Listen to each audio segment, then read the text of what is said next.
maps is just blowing my mind. I could have seen them going into any kind of weird map where they say, FNATIC struggles here, this is a map they don't practice as much. But they pick one of FNATIC's best maps here, and there must be a sick strategy behind that. Well, for me, all I know is I better see a sick strategy because I want this series to go to a game number 5. I know both these teams are capable of doing so, so let's go ahead and get started here. As FNATIC will be the first ban of the game.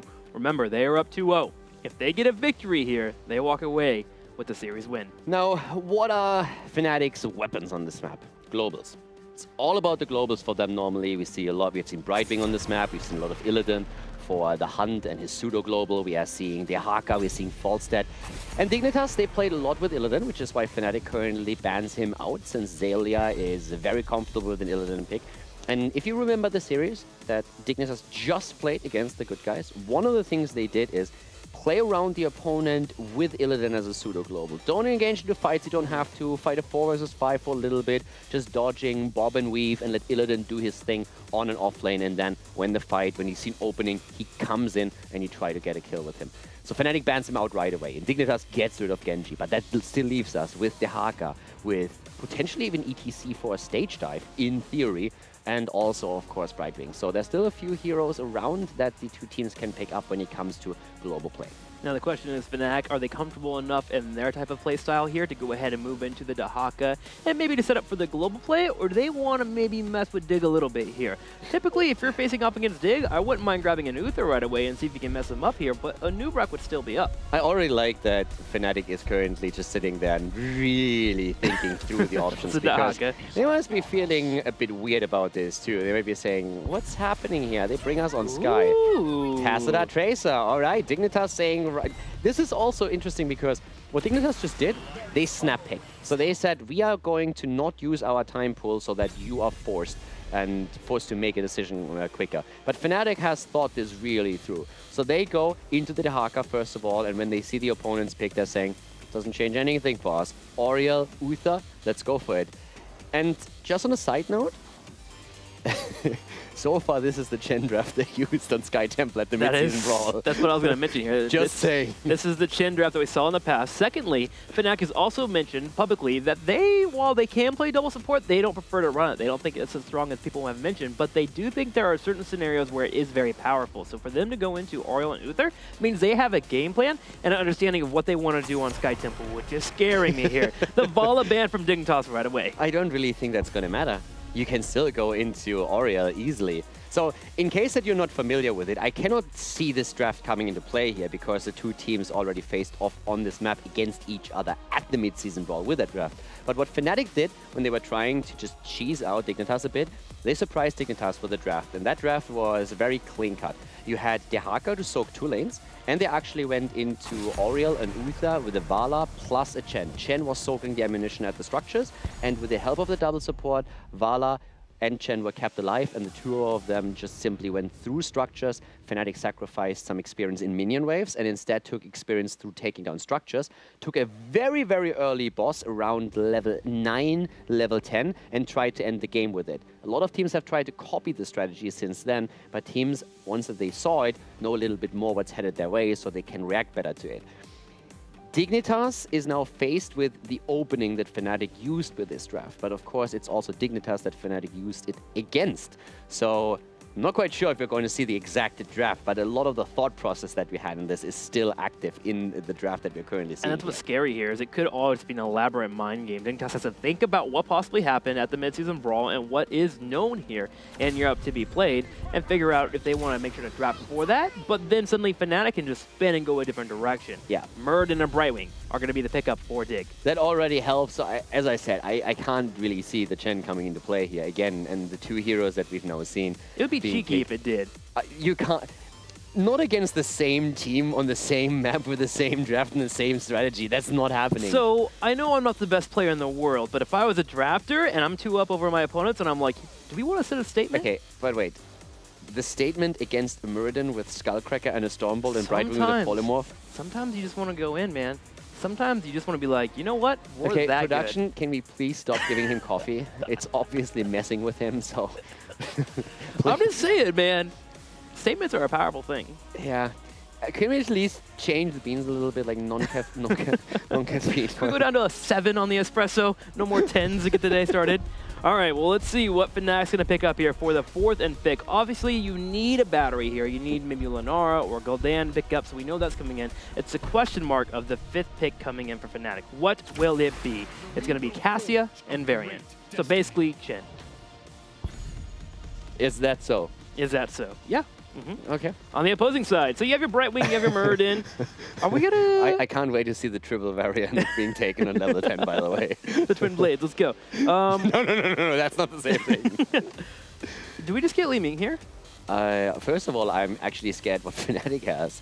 Do you realize how much control they have to put Cassia into play now? Yeah. Stun after stun into Fen, and Cassia just completely bodying them.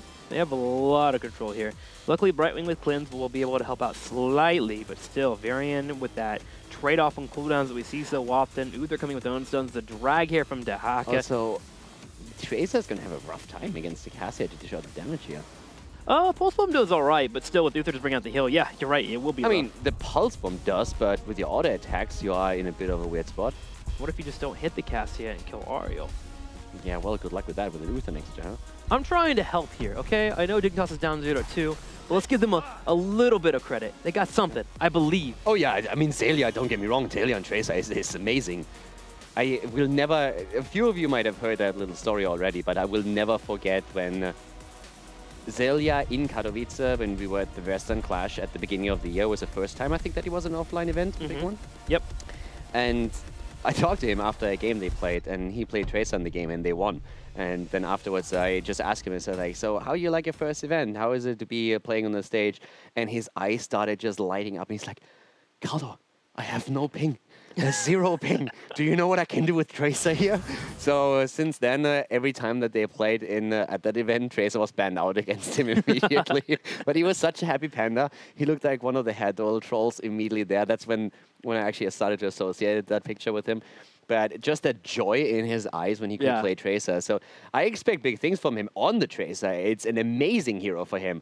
But it's up against FNATIC. And FNATIC just looks unbeatable. FNATIC looks right now as good as Team Liquid did at the beginning of Phase 1. Yeah, FNATIC looks dominant. It's almost hard to think that a team could beat them right now in their current state if they're playing in their A game. The problem, on the other hand, is Team Liquid dominated the first part of Phase 1, didn't lose anything. Then they dominated the big chunk of the second part of Phase 1. And what happened in the end? They lost their games and didn't qualify for the mid-season brawl. So FNATIC might look really strong right now, and they are definitely the top team to beat. But they are very aware of Team Liquid's story, and they have already told me in person, it's not going to happen to us. Well, we are not going to get condescending. We're just going to keep practicing. We're going to stay on our A game. We want to go to BlizzCon. But first of all, they have to go through Dignitas. And Dignitas is a team that can make a reverse sweep happen. Exactly. I mean, this is still game number 3. In fact, let's go ahead and get started here in case Dignitas does start the reverse sweep here against FNATIC. FNATIC on game point to walk away with the series, but Dignitas hoping to stay in it. Here we go, Sky Temple. Sky Temple, map number 3. FNATIC is in the lead against Dignitas. They have the 2-0, and we see Quacknix on Cassia for the boy band. We have Shrimpy on Oriel, rocking the support with Wooby on Dehaka. Of course, we're currently also having on our second support good old Smexy, and we're seeing Breeze on Varian up at that front line. To the right, in the red, Bakery will be playing Brightwing, Snitch on Tassadar, Xaylia will be showing off his Tracer once again, and I'm happy for that. Mane back on Falstad, and JPL playing Muradin. I'm hyped for this one. This is going to be a great, great game here for sure. But I am actually absolutely with you. I wouldn't mind to see a few more games from these two teams. At this point, we have all of them up at the top, so FNATIC already starting to take a few hit points off the structures here. Keep in mind that, especially with Varian, a big power spike for him is his level 4. So then he can dive a lot deeper, but FNATIC's already posturing super aggressive. And given the situation in the match, there's a lot of pressure on Team Dignitas, and lesser teams would definitely crumble here. But even Dignitas has to be affected by it a little bit and be thinking about what's going on if they actually lose the series. Especially with the weight of the entire situation. I mean, they mentioned yesterday in their interview that it's like, okay, We think that we've been doing very well in our scrims. We think that we could take on FNATIC, but to come out and lose 2 of the first games while you're still playing pretty well can be something that is quite disheartening. We'll see if they'll be able to handle the pressure as they go in to the series. We are now 1 minute into it, and Quacknix, Smexy, and Twimpy applying pressure here and trying to hold Xaylia back. Yeah, here we have him riding in style on the money pick, still the best mount in the game. And yeah, he is definitely the key player to watch out here for. Xaylia on Tracer is absolutely insane. He is so good, but is he good enough? Well, there's always a question. His past history has shown that he is good enough. He can even handle the pressure of variants coming his way, keeping up with his positioning. But is he good enough to handle a variant and the rest of FNATIC pushing into? The first temple has spawned for our teams, both of them available in the middle and the top. FNATIC grabs the middle, keeps pushing in, while the Haka and Falstad will be on the off lanes. The one thing that I'm a little bit worried for Xaylia is that there could be, with the double support that they are running here, a potential Divine Storm from Uther. And level 16 would already be a problem for Tracer, but if you have a Divine Storm on top of the double stun with Benediction and the Variant Taunt, how do you ever keep her alive? Cleanse, Tassadar shields, and movement. That's all you got there. It's going to be difficult. Have you ever tried to move a stunned hero? If you figure that trick out, then please let me know, because then I go pro. Yeah, I'll teach you after. Okay. You know, that's something that we can share to the public. Stitches hooks don't count. How'd you know? There's no Helping stitches in this game. hand. Oh, look at Uther here, forms Mexi. 6-1. We talked a lot about Bakery's Uther and how strong he is with a hero, but Smexy might not have the same sample size as Bakery, but he still has a very impressive track record. It's impressive. This entire team, like every single person you can look at, and you can see why their teams are successful. These are 5 team members that have all great individual skill, but they all work together on one goal at all times. That's why, even with Dignitas being in the middle of the standings right now, they're still a successful team that has done well up until now. And that's why we can't ever count them out of this series, because these teams have been the best of Europe for a reason. And especially Dignitas. They were several times in a spot where FNATIC was ahead and Dignitas made reverse sweeps happen against them before.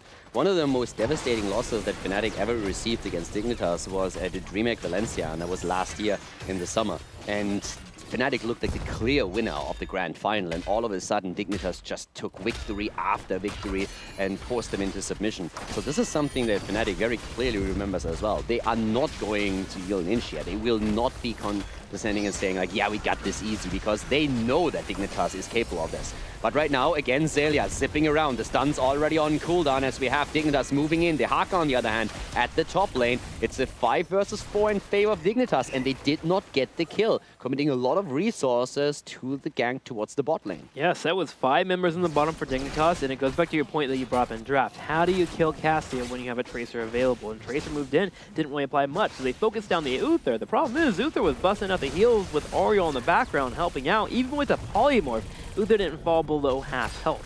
FNATIC's in a spot here where they can apply a lot of damage, get nice healing out there from Ariel, and be in a spot where they even get stronger, especially with level 7 talents coming online for both Cassia and Uther.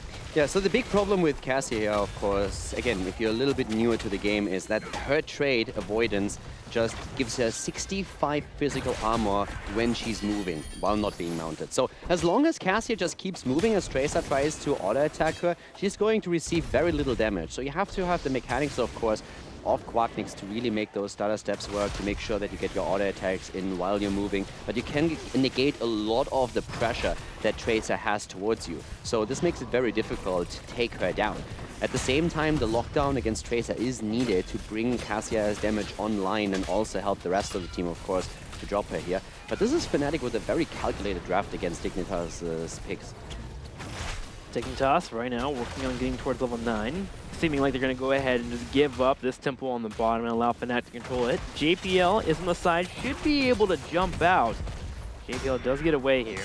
Temple continues to be grabbed, but Dignitas is employing a similar strategy that we actually saw from them on Infernal Shrines. When the objective pops up, just go push in a different area of the map. And here, they're pushing in the middle fort. Yeah, so they move into the middle, they are giving up the temple for now, so that allows FNATIC to move bot lane, but of course the middle is being pressured. And Dignitas, smart as they are, have still a global, or one of their globals, up at the top. So we see Brightwing in a position, pressuring another fort, and that works really well for them. Getting a lot of experience. In terms of structures, they actually even take a lead, arguably. They haven't lost a fort yet, FNATIC that is, but they are about to. So Dignitas is at this point really in a nice spot. The top fort is about to fall. The mid fort is also extremely low.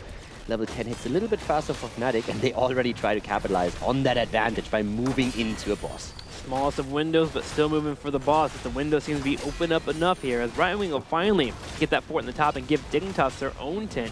Now, can Dig get the engage they want here to force this boss call not to work out for them? Snitch comes in, he does scout it, falls in the bottom right with a gust. Yeah, but they're not moving in for it. It's already too low. And Whoopi, as you could see, he immediately used Burrow. So they didn't know where Falstad was. They didn't have vision on him. They didn't know did he try and fly in. So what they immediately did upon walking onto the point is that Dehaka used Burrow. So even if there's a gust coming out, he's still there. He can still stay on the point, and then FNATIC is able to move in. And one of the problems is that, especially with the Ball of Lightning being chosen as the heroic ability on Quacknix, you don't really want to fight in such a closed-off area. Well, with the boss pushing in, FNATIC is in a spot where they can force a fight at any point. Remember that taunt being available for Breeze can lock down Tracer, Tassadar even, especially with Tassadar using his shield right now. Zilli could be in trouble. FNATIC keeping up with it, does break open the wall. Brightwing is offsetting this pressure though by being in the top left corner. She's doing her own damage to keep here, so FNATIC had to make a decision. Either we push in, and we force a keep, which is kind of hard at 7 minutes, especially against a Mighty Gust, or we pull back and defend, and they decide to go ahead and pull away. Yeah, in the meantime, FNATIC is just trying to get some structural damage in to set themselves apart here. But FNATIC is in the spot where they are on even experience with Dignitas. So as you said, Dignitas is really doing well, playing their own globals. And it's also, I mean, it is their map pick. This is really what they were hoping for. They forced FNATIC into this map because they said, hey, we can deal with this, we can make this work. And the big question is now going to be, will they be successful here or not? So far, they're at least holding even. But the point still is that FNATIC is looking very solid. Not even going to the Divine Storm, since they just simply said, hey, you know what? We have so many stuns and the taunt. Uther can go into the Divine Shield. And we have now Aegis, we have Divine Shield, so killing something is going to be very rough. Killing something will be rough. They have to, first off, chase down Dignitas. They also have to move into fights. Breeze is looking for one, but with Snitch coming in with the Oracle, FNATIC is revealed. So they'll go ahead and hold the top temple here. But with the temple being in the bottom, there is a place for movement for Dignitas to move in and grab that temple. But they do have to watch out for Dehaka, who has not shown himself on the battleground. So Dignitas is playing safe and moving slowly over there, but they don't want to have anyone get caught. Dehaka didn't even move in for it because he realized that he couldn't really see a whole lot of the heroes on the map. So he was a bit anxious that he would run into a trap here. And if he does, then they would lose a hero. So they can't really afford to do that. They simply give up the shots at the bottom, and that's completely fine. It's an even exchange of temples for now. And both of the teams are also heading into the level 13 talent roughly around the same time. So they're still looking at an incredibly even game. And we haven't seen a single kill yet in this match. Not a single kill. FNATIC decides to keep pushing in. They do see Falstad at the bottom, so they know that they can do this push effectively and safely. JPL's coming in, looking for a fight. The Stormbolt will hit on top of Schwempy, but Schwempy is saved for the moment, pulls away, and JPL will take the damage. We're going to have Quacknix stepping forward to apply some of his own fight, but nothing really occurring for our teams. They're playing so safe around that variant. FNATIC is actually willing to engage again after they see shots fired at the bottom temple because they know it is going to be a 4 versus 4 at most. There's no numeric advantage for Dignitas. And Brightwing moved back onto the temple, getting the last few shots, but already Brightwing being attacked and nearly falling here actually. Brightwing is nearly dead. Bakery barely got back after Dehaka attacked him hard. And now, of course, Dehaka is joining the fun up at the top 2 to an extent where we see the Mighty Gust coming out. And in 3 more seconds, Varian is going to have this taunt. So Dignitas needs to be very cautious now. Well, FNATIC also has to be aware, too. The Giants were grabbing the bottom. Yeah. So they're actually pushing in and putting pressure on their own keeps. They've decided to retreat. And Dignitas is going to take some time to try and slow them down from actually using that retreat. They want to get Wubby down there to clean up the Giants, and finally he will, but they have done a decent amount of damage already. A nice game of chess between our teams so far. Yeah, especially that battle between Brightwing and Dehaka at the bot lane was so crucial. If Brightwing falls, Dehaka can move top and force a 5 versus 4. But Brightwing barely got the teleport through, and then also was able to position herself in the back so that she could heal on the well. And that was so important for Dignitas, just to keep Brightwing alive. Dehaka moved in shortly after, both of them using their global ability here. And overall, Dignitas is actually manipulating the map quite nicely. They still had an experience. We still have seen 0 kills here. So even though FNATIC is trying to force snap kills, thanks to the taunt and the stuns, haven't really been able to do that. But they also run their own Dehaka, their own global, so they can keep up with Dignitas. But eventually there will be a battle between the two teams, and this is really the main event that we're waiting for here. I mean, in this spot, I would argue that Dignitas might actually be ahead here because they're double globals. If they can keep avoiding fights and soak 2 lanes, actually get them pushing in, and continue to keep ahead in experience, and control the temples, at least one at a time, they should be able to etch their opponents out of the game here. FNATIC is going to constantly be fishing, looking for those fights, but if Dig keeps using Snitch in particular with that Oracle, they should never get caught off guard. I think eventually they will have to face the music here, but so far they're definitely playing around them quite nicely. So they actually double check at the boss. I don't think that they are willing to commit to it, but they're setting something up here. We have now Dehaka streaming through the top lane, trying to pressure that out a little bit more. And both of the teams just double checking pushes. They're all waiting for the trap. They know that somewhere there is one, and they're dancing around the vision. They're trying to hide as much as they can just to make sure that they get the upper hand. But 16 is hitting for both of the teams at the same time. And this is now really where Tracer has to be even more careful. Benediction, taunt, so many stuns, especially if you also include the drag that we have on Dehaka. And let's not forget that when we're talking about Dehaka, also he has isolation as his level 10 ability. So there's a massive amount of threats, not only to Tracer, but to basically any hero that comes close enough to Varian getting a taunt and Uther getting the stuns off. Dehaka get an isolation without Tacit or shields. Tracer could blink. Things like this all become very scary if that isolation does connect. So Temple's being grabbed for both of our teams. Keep pressure will be occurring, and it looks like FNATIC is actually getting the leg up as they're actually hitting the keep on the bottom right. Remember, when they pushed in and took out that wall, that allows the Temple to actually siege away on the keep, and they will score the first keep of the game here. At the bot lane. At the bottom. Meaning boss is now even more... That's exactly what we said. There was the stun after the taunt. This is exactly the problem.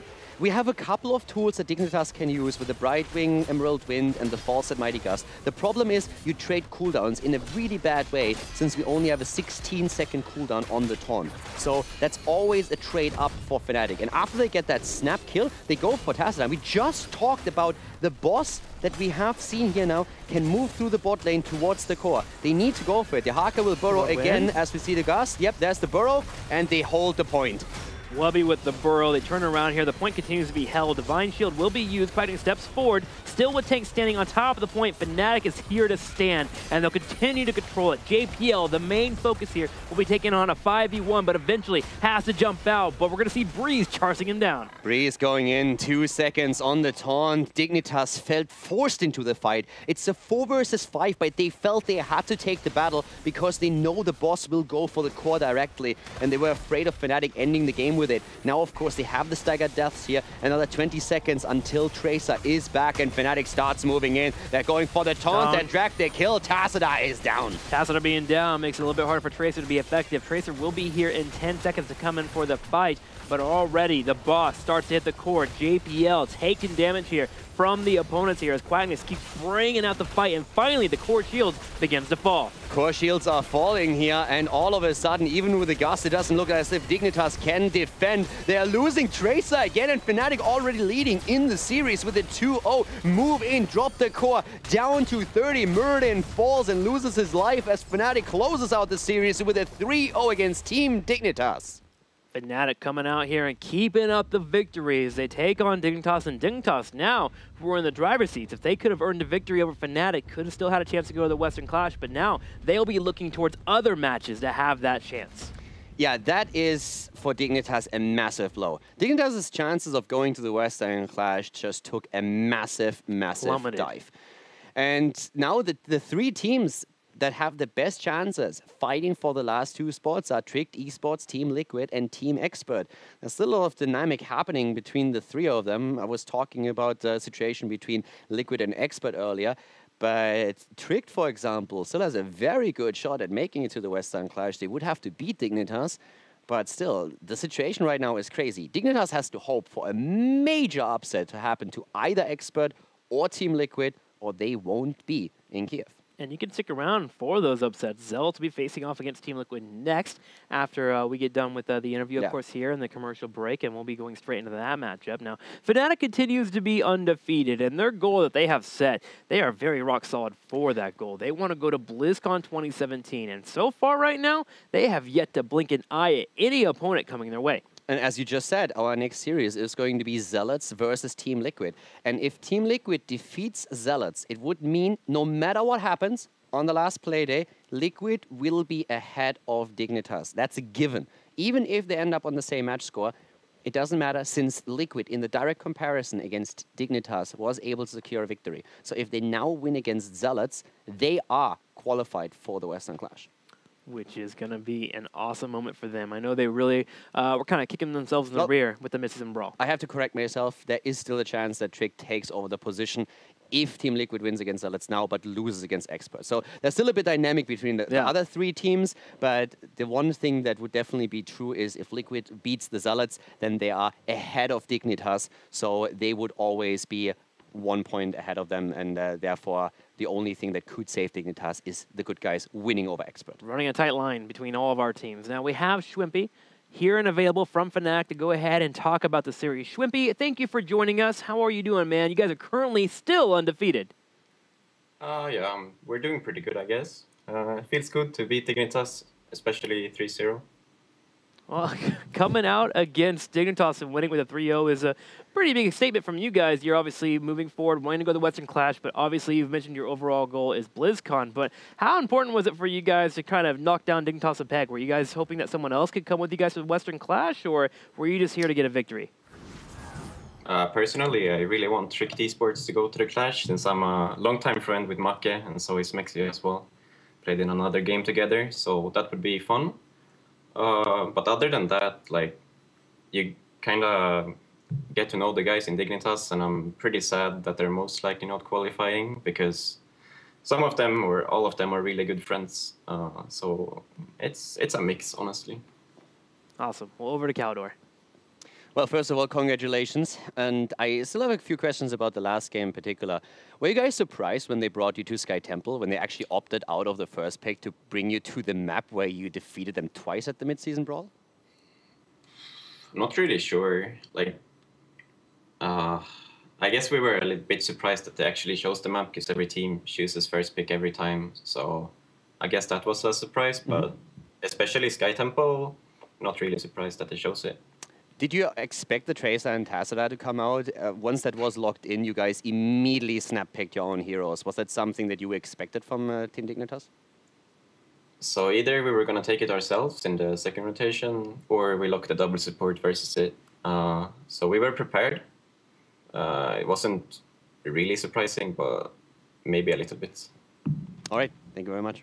Awesome. Schwimpy, your next match is against the Playing Ducks, and I'm sure you guys are excited for that one. Are we going to have another 3-0 from you guys, or are they going to have a bit of a hard matchup for you? I mean, we obviously expect a 3-0. They are not looking very strong, and we're looking very strong, so we're aiming for a 3-0 for sure, but I wouldn't surprise me if they took one game. It can happen anytime, and in HOTS, the meta can shift so fast, so we might not be prepared for something they bring. Awesome. Well, Schwimpy, thank you for your time. The floor is yours for shout-outs. Feel free to call out anyone you would like. Shout-outs to all my friends, my family is watching. Shout-out to Monster for keeping me up at night. Yeah, that's pretty much it. Awesome. Congratulations to FNATIC. They scored on the 3-0 today, and they do it over Dignitas nonetheless. An impressive series from them as they continue to be dominant here in Europe. Yeah, it was an impressive feat, and I did not expect the 3-0. I really expected they would be able to... I thought they had an upper hand going into the series, given how strong they looked this season. But overall, I thought that Dignitas at least takes the map, if not 2 or 3. So this is actually a massive victory for FNATIC. It's even more so impressive given the season so far. Awesome. Well, let's go ahead and get ready for our next series as Team Liquid and Zealots will be facing off, and we'll see if they can handle the pressure of them, as we'll be right back after a commercial break. The UED Expeditionary Force intended to put an end to the conflict in the Kaprulu sector and ensure Earth's survival. Unfortunately for Vice Admiral Alexei Stukov, things didn't go according to plan. After being betrayed and killed, his corpse was reanimated and infested, and he was imprisoned and experimented on by his assassin, Samir Duran. Only through a chance alliance with Kerrigan was Stukov able to escape and exact his revenge. Now, his infestation continues to spread into the Nexus. Stukov is a calculating solo support whose infestation abilities capitalize on the movements of his team and the position of his enemy. Stukov is a master at spreading and manipulating viruses created by his abilities. His first ability, Healing Pathogen, boosts his allies with a heal over time effect and spreads automatically to unaffected allies nearby. Next is Weighted Pustule. This range missile pierces through enemy heroes, dealing damage and inflicting them with a slowing virus that increases over time and deals additional damage when it ends. By activating his trait, Bio Kill Switch, Stukov detonates all active viruses on the map, immediately ending their effects and healing his allies or hurting his enemies. Using Bio Kill Switch on Healing Pathogen ends its heal over time effect instantly and heals for a large amount. Detonating Weighted Pustule damages the enemy host and applies a heavy slowing effect. When activated, Stukov's lurking arm plunges into the ground and continually deals damage to enemies in his grasp. Heroes within the target area take additional damage and are silenced as long as they remain inside. Lurking Arm is a channeled ability with an upfront mana cost and lasts until canceled or interrupted. Stukov's first heroic is Massive Shove. Upon casting, Stukov gains a significant amount of armor and launches his arm in the target direction, shoving away the first enemy he contacts. The shove lasts until his foe collides with unpathable terrain and takes damage, no matter how far a distance that may be. His second heroic is Flailing Swipe. As the name suggests, Stukov wildly swings his arm, dealing damage to enemies and knocking them away. He swipes 3 times consecutively, and with each one, the area affected grows larger than the last. Greetings. I am more monster than man. Stukov is a monstrous support that his allies love and his enemies fear. Lurking Arm is terrifying to opponents. It appears without warning and shuts down